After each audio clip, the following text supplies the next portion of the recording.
I spent 30 years trying to look younger. Here's what I lost. I am 63 years old, and last Tuesday, I threw away $17,000 worth of skincare. I poured the serums down the bathroom sink. I dropped the jars in a black trash bag. The retinols, the peptides, the Korean essences I had shipped from Seoul, the French ampoules my friend brought back in her suitcase, the gold-infused night cream that cost more than my first car payment. All of it into the bag, into the dumpster behind my building, and for the first time in 3 decades, I looked in the mirror and I did not flinch. I want to tell you what happened the day before that, because what happened the day before is the reason I am alive in my own face right now, and the reason I needed to throw all of it away. But before I tell you that, I need you to understand who I was, because the woman who threw those bottles away is not the woman who bought them. And the 30 years between those two women is the story I have never told anyone. Not my husband, not my daughter, not the priest I confessed to when I was 51 and thought I was losing my mind. Today, I am telling you. And I am telling you because I think there is a chance you are her too. My name is Margaret. I was born in 1962 in a small town in Ohio where my mother kept a jar of Pond's cold cream on her dresser and used it every night of her life until she died at 78. She had lines on her face, deep ones, the kind that came from laughing in the sun and crying at funerals and squinting at recipe cards in bad kitchen light. She never once tried to erase them. Not once. I remember being 8 years old, watching her put on that cold cream and asking her if she was going to look like her mother. My grandmother had skin like crumpled paper and eyes that disappeared into her cheekbones when she smiled. My mother said, "I hope so, baby. Grandmother has a beautiful face." I did not understand that sentence then. I would not understand it for 55 more years. The first wrinkle I noticed on my own face was when I was 32. It was between my eyebrows. A vertical line that appeared one morning like a hairline crack in a piece of porcelain. I remember exactly where I was standing, the bathroom of our first house. The light was wrong. The light was always wrong after that. I bought my first anti-aging cream that afternoon, $98 at the department store. The woman behind the counter was maybe 25, and she told me I was catching it just in time. Just in time. Those were her exact words, as if I were running from something, as if there was a finish line I could still cross before the thing caught me. That was 1994. I want you to hold that year in your mind for a moment, because I am about to tell you what I did with the next 3 decades of my life. I tried everything, and I mean everything. I want you to picture it because I cannot put it any other way. I tried glycolic peels that made my face shed in sheets like a snake. I tried microneedling, which is exactly what it sounds like. Hundreds of tiny needles dragged across your face while you pay someone $300 for the privilege. I tried Botox 6 times. I tried fillers in my cheeks that left a small lump near my left ear that I can still feel when I lie on that side at night. I tried laser resurfacing that put me in a dark room for 9 days because my skin was too raw to see daylight. I tried a thread lift in 2017 that I will not describe to you because I do not want to relive it. I tried diet, no sugar for 14 years. 14 years. I have not eaten a piece of birthday cake since my daughter was in middle school, and she is now 31. I tried supplements, collagen powder in my coffee every morning since 2009. I tried red light therapy, ice rolling, gua sha, face yoga, lymphatic drainage massage from a woman in Manhattan who charged $400 an hour and told me my face was holding emotional water. I tried sleeping on my back so I would not crease my skin. For 22 years, I have not slept on my side. 22 years of waking up with a sore lower back because I was afraid of pillow lines on my face. I want to ask you something, and I want you to answer it honestly, even if only to yourself. What would you do with 22 years of good sleep? I will come back to that question. By the time I was 55, I had a routine that took 90 minutes every morning and 45 minutes every night. 90 minutes. I did the math once and stopped doing it because the number broke something inside me.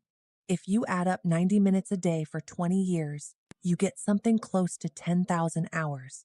10,000 hours is what scientists say it takes to become a master at something. I had become a master at hating my own face. And here is the part that I am ashamed of, and that I am telling you anyway, because shame loses its power the moment you say it out loud. I missed things. I missed my daughter's 8th grade graduation because I had a chemical peel 3 days before, and my face was still red and peeling, and I could not bear to be in the photographs. I told her I had food poisoning. She is 31 years old now, and she still does not know I lied. I missed my best friend's 50th birthday party because I had just had Botox and one of my eyebrows had dropped and I looked, in my own opinion, like a stroke victim. I sent flowers. She called me hurt and I told her I had a migraine. She died of breast cancer 4 years later. That was the last birthday she had. I missed beach vacations. I missed pool parties. I missed sitting on my own front porch in the afternoon sun because I was convinced that 10 minutes of UV light would undo $1,000 of treatment. My husband would sit out there alone with his book and I would watch him through the window. I would watch him and tell myself I was protecting something. I was not protecting something. I was hiding from something. Now, I want to tell you about the day before I threw the bottles away. It was a Monday. My husband Robert and I have been married for 38 years. He is the same age as I am, give or take 3 months. He has white hair now and a soft belly that he used to be embarrassed about and is not anymore.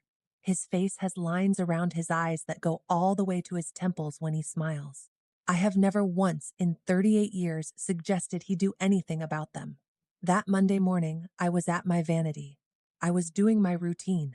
The serums, the eye cream, the under eye patches, the jade roller, the LED mask I sit under for 15 minutes every day. Robert came in to brush his teeth. He stood behind me and watched me for a long time. He has watched me do this thousands of times. He has never said a word about it. That morning, he said one thing. He said it quietly, not unkindly, the way he says most things.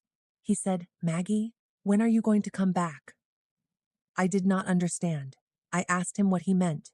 I was a little annoyed because I was in the middle of patting in a serum and you cannot interrupt that. He said, "When are you going to come back to me? I have been waiting for 30 years." And then he walked out of the bathroom. I sat at that vanity for a very long time. I do not know how long. The LED mask timer went off, and I did not put the mask on. The serum dried on my fingertips. And while I was sitting there, something happened that I have not been able to explain to anyone. I want to tell you, even though it might sound strange. I remembered a woman I had not thought about in 40 years. Her name was Mrs. Caldwell. She lived 2 doors down from us when I was a child. And she had a face I had been afraid of when I was small. Her skin was deeply lined. Her cheeks hung soft. Her hands were spotted and thin. I remember crossing the street to avoid her when I was 6 years old, because something about her face made me uneasy in a way I could not name. But Mrs. Caldwell used to bake, and one summer afternoon, when I was about 10, my mother sent me to her door with a casserole dish to return. Mrs. Caldwell opened the door and she smiled at me. And I remember, very clearly, thinking that her face changed when she smiled. The lines that had scared me arranged themselves into something else, something that looked like a map of every kind thing she had ever done. She invited me in. She gave me a piece of lemon cake. She told me about her husband, who had died in the war, and about her sister, who lived in California, and about her cat, whose name was Pepper. I sat at her kitchen table for an hour. When I left, I was not afraid of her face anymore. I had not thought about Mrs. Caldwell in 40 years. But sitting at that vanity on Monday morning, with the serum drying on my fingertips, I understood why she came back to me right then. She had been the first beautiful old woman I had ever known, and I had spent 30 years trying not to become her. I looked back at the mirror, and for the first time in 30 years, I did not see a list of problems. I did not see the 11 line between my eyebrows or the marionette lines around my mouth or the crepiness on my eyelids that I had been treating with a $600 cream from Switzerland. I saw a face that had laughed at my husband's terrible jokes for 38 years. A face that had cried when my mother died and when my daughter was born and when I got the job I had wanted for 15 years and when I lost it 8 years later. A face that had been kissed and yelled at and prayed with and slept beside another face that loved it. A face that had been here the whole time while I was trying to make it disappear. I want to come back to my husband's question. I have been waiting for 30 years. I have been waiting for 30 years. What had he been waiting for? I will tell you what I think now, although I did not understand it then. I think he had been waiting for me to stop performing. I think he had been waiting for me to come downstairs in the morning without checking the mirror in the hallway. I think he had been waiting for me to laugh without putting my hand over my mouth to hide the lines around it. I think he had been waiting for me to fall asleep on his shoulder during a movie without worrying about what my neck would look like in that position. I think he had been waiting for his wife, and I had been somewhere else for 30 years. The next morning, Tuesday, I got up before he did. I went into the bathroom and I started taking the bottles off the shelf. I did not cry. I did not have a big emotional moment. I just took them down one by one and put them in a black trash bag. The bag got very heavy. I had to use 2 hands to carry it. I want to tell you what was in those bottles because I think it matters. There was the night cream I bought after my mother's funeral, when I was so afraid of looking like her in the casket that I went straight from the cemetery to the department store. There was the serum I bought the week my daughter started high school, because I had decided I did not want to look like the oldest mother at the school events. There was the eye cream I bought the day I turned 50, alone in a hotel room on a business trip because I did not want to celebrate. There was the retinol I bought 2 days after my best friend's funeral because looking at her in that hospital bed had terrified me into believing I could outrun what had happened to her. Every bottle was a fear. Every bottle was a day I had been somewhere else. Every bottle was a moment I should have been laughing or crying or sleeping or sitting on a porch, and I was not, because I was reading an ingredients list or icing my face or hiding from a window. I carried the bag downstairs. I walked it out to the dumpster behind our building. I dropped it in, and I walked back up to my husband who was in the kitchen making coffee, and I said, "I'm back." He did not say anything. He just put down the coffee pot and he held me. He held me for a long time, and I felt his lined face against my lined face. And I understood for the first time what my mother had meant when she said her own mother had a beautiful face. A beautiful face is a face that has been here. A beautiful face is a face that has answered every question life asked it. A beautiful face is a record. A beautiful face is a witness. I had been trying to erase the witness. It has been 4 months since that Tuesday. I want to tell you what has changed because I do not want you to think I am telling you a story with a magical ending. I am 63 years old and I do not believe in magical endings. I still have moments. I still see myself in a harsh mirror in a department store fitting room and feel the old voice rise up in my throat, the voice that tells me to fix it, fix it, fix it. The difference is that I now know that voice is a stranger. It is not me. It moved into my head in 1994, and it has been giving orders for 30 years, and I have stopped taking orders. I sleep on my side now. I sleep deeply. I had forgotten how good it feels to sink into a pillow without calculating the angle. I sit on the porch in the afternoon.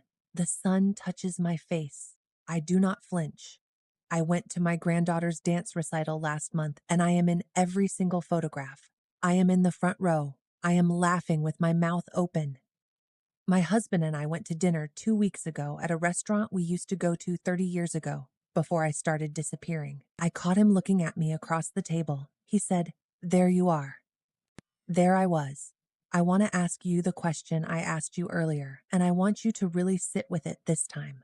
I want you to answer it. What would you do with 22 years of good sleep?